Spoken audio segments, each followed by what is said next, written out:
trumpeting another landmark moment in the flow of British history.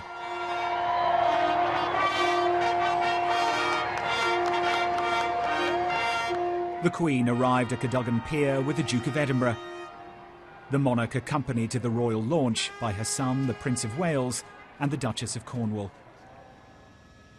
As hundreds of boats began mustering upriver, the Queen made her way to the elaborately decked Spirit of Chartwell, the royal barge.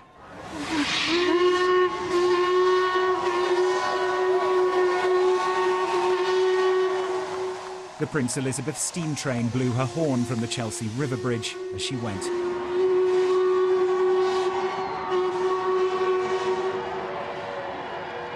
Already on board the barge, her grandsons and the Duchess of Cambridge waiting in the light drizzle.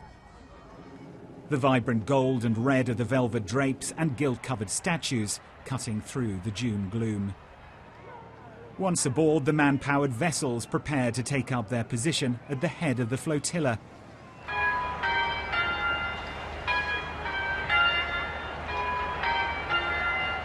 At 2:40, the wheels on the floating belfry began to spin.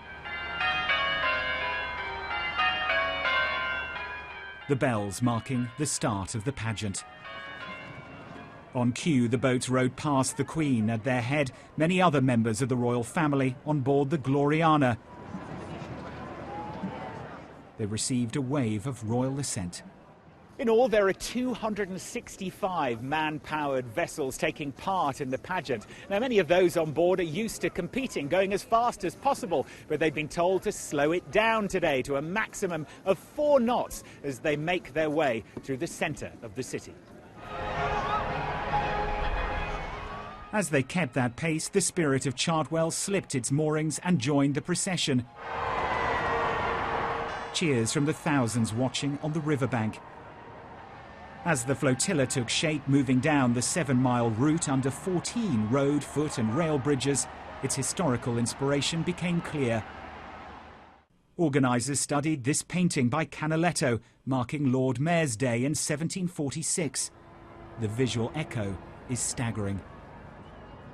Henry VIII and Charles II all used the Thames for their own celebrations.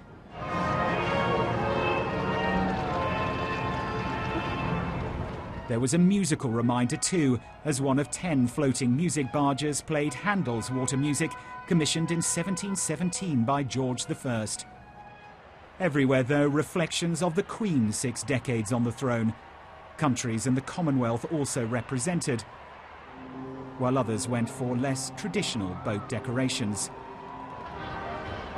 The chilly day drew comment on board the Chartwell as it passed the South Bank Cultural Centre, the home of the National Theatre, where there was a carefully coordinated salute.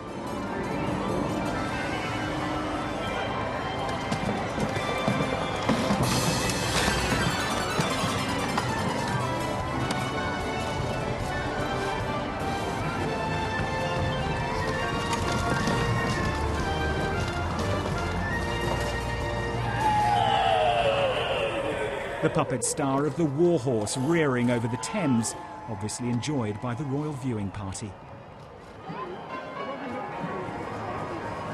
Then the Queen passed an enormous reminder of another milestone, a black and white photograph from the Silver Jubilee in 1977. As the barge approached the finishing line, a trumpet salute.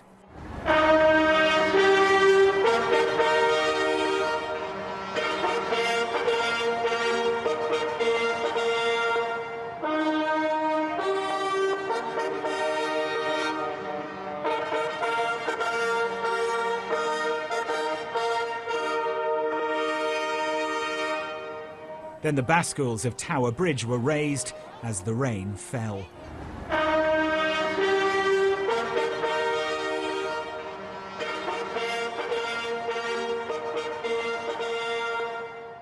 The Spirit of Chartwell moored as the royal party moved to watch the rest of the flotilla pass.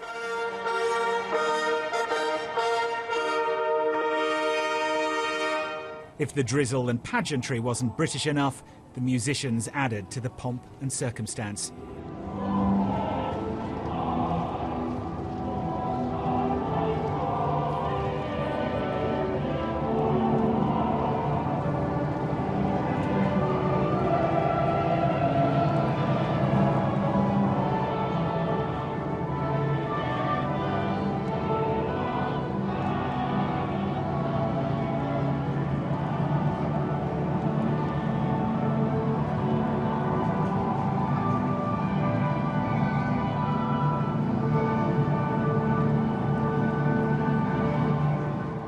Robert Nisbet, Sky News.